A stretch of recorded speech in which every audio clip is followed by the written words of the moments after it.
feedback coming. I see it and your questions. Remember, our conversation today is on the HIV Dapivirine Vaginal ring. You can keep it coming to at TV47 News on Twitter, at TV47 Kenya on Facebook, and my handle on Twitter is at Grace Korea KE. So this is TV47, and what does 47 mean? Our presence is felt in all the 47 counties in Kenya. And now I want to take you to Kisumu County, where I'll be having a conversation with a 35-year-old Millicent Randiki and Dr. Victor Mudune, an HIV research and division lead at Kemri Center for Global Health Research. They're joining me live, of course, from Kisumu City, like I mentioned. So I'll start with Dr. Victor. Good evening, Doc. Thank you so much for joining us. Thank you for having me on the call. Great. So, Doc, what is this Dapivirine ring and just how does it work? Yeah, so as the name suggests, Dapivirine ring is actually a ring, and it's used to prevent HIV infection, mainly amongst women. And what it does is within the ring, there is what we call antiretrovirals, and these are drugs that are normally used to treat HIV, but they're also used to prevent HIV. And given that it's embedded in the ring, what the woman does is inserts the ring into the vagina, and slowly the drug releases from the ring and into the vaginal cells, if I may call it. And once it's absorbed in the vaginal cells, then it protects the woman from getting HIV infection, because the main mechanism in which a woman will be infected is through the vaginal transmission. So one would wonder, how long do they have to have, this ring inside them? And of course, who qualifies to use it? Yeah, so currently the rings that has been approved is a 28-day ring. That means once you insert it, you leave it in the vagina for about 28 days, and the drug will slowly release from that particular ring. And it's expected that by 28, and we don't have enough drug within the ring, so then that ring has to be removed and replaced. But there are plans in place, and research is ongoing to have longer acting rings. And we're talking about a 90-day ring. And normally, who then would be eligible to use it? What you're rolling out, or what is being rolled out, really is just an option for women who feel like the normal daily pills that are normally used to prevent HIV might not really work for them. So then they might prefer something that maybe it's within their control, that you mainly just insert within the vagina and forget about it. And maybe within a cycle of 28 days, and you remember to change it as needed. Right, and Doc will talk about that bit on it being an option for women. We'll go back there. But you have the ring with you, right? Because we've been talking about this ring, and probably there's someone who is not even aware of how it looks like. Yeah, you're saying it's silicone. I mean, we want to see that picture. We want to see how this ring looks like, and maybe you can demonstrate for us just how it's used. I know you said it before, but just show us, Doc, because you have it. Yeah. So what you're saying. Some people might feel that it's actually big, but it actually can easily fit into the vagina. And how you use it is, I don't know if the image is very clear, but how you use it is you roll it into a simple 8 in that particular manner. And then once that's small, then you start it into the vagina. And once you release it in there, it unwinds and then becomes a ring.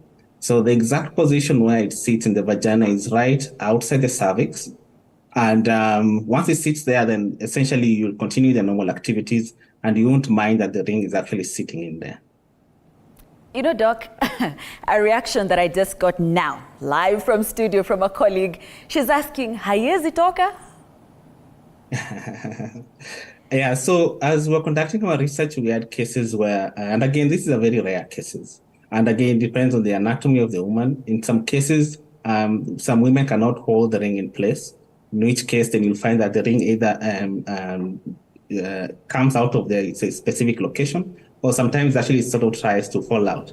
Now, in those particular cases, then the doctor will evaluate and determine whether it's the anatomy of the woman that cannot hold the ring. In which particular case, then that will not be a method or an option for that particular woman. But in most of the women, at least in our particular study that we did in Kisumu, they were able to retain the ring in place, and they're actually comfortable with it. Okay, Doc, prior to this conversation, we had another one with Akona Gahisa from South Africa, Cape Town, South Africa. I don't know if you got a chance to listen, but I'll fill you in on what she said, part of what she said. And this was basically on the question of, you know, how it feels and about her partner. Because it's funny, Doc, before she told her partner that she had this ring, the partner would not feel it, you know, whenever they got intimate. But once, upon telling him that she has this ring inside her, he started feeling it from nowhere. Is it all in the mind? So that is always the case. And even in the study that we did here, we did ask women, and most of the women did not disclose to their partners that they had the ring in. And we did interviews for males and females. Mainly it's the female who participated in the study, but we asked their sexual partners to come in, and we did make some inquiries in regard to how they felt about the ring. And what we actually realized that amongst women who had not disclosed, most of their partners are not aware that the ring was sitting in there.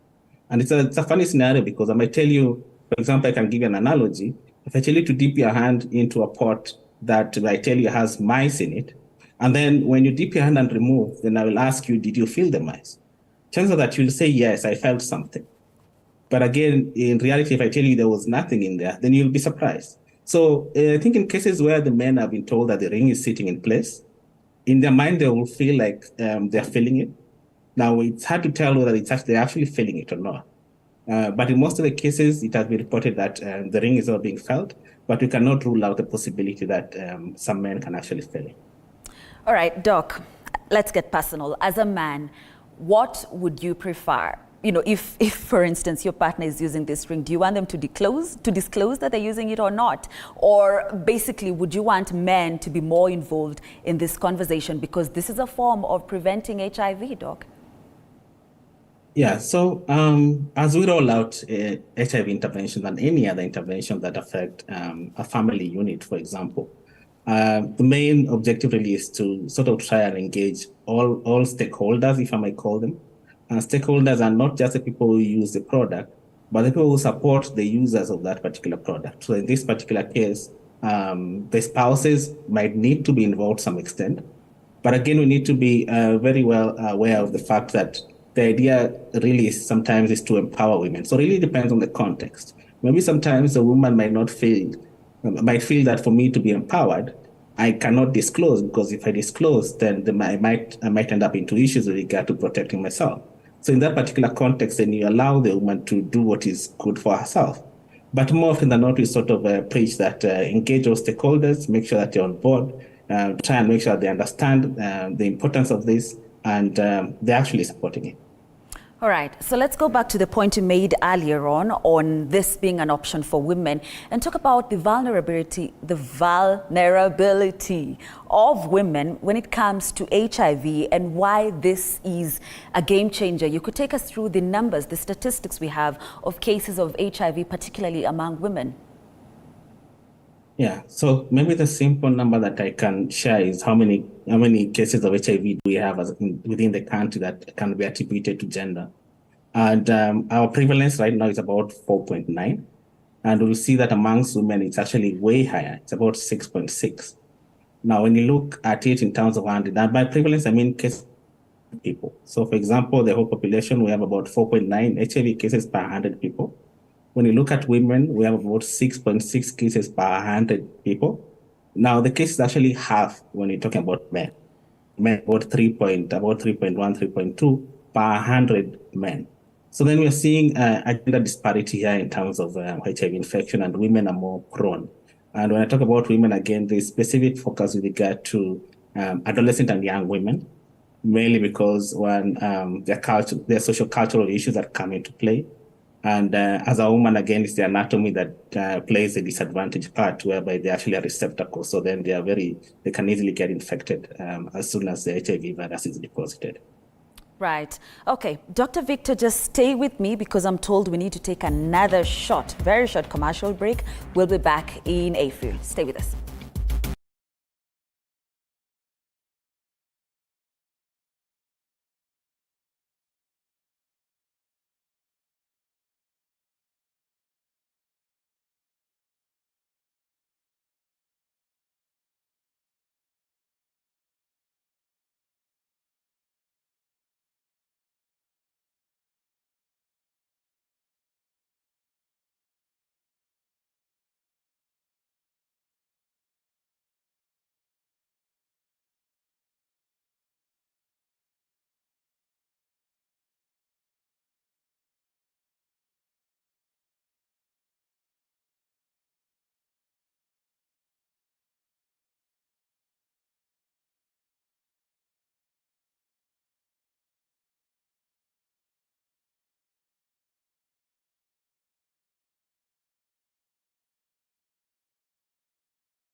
And Millicent Randiki has just joined us. She's also live from Kisumu County.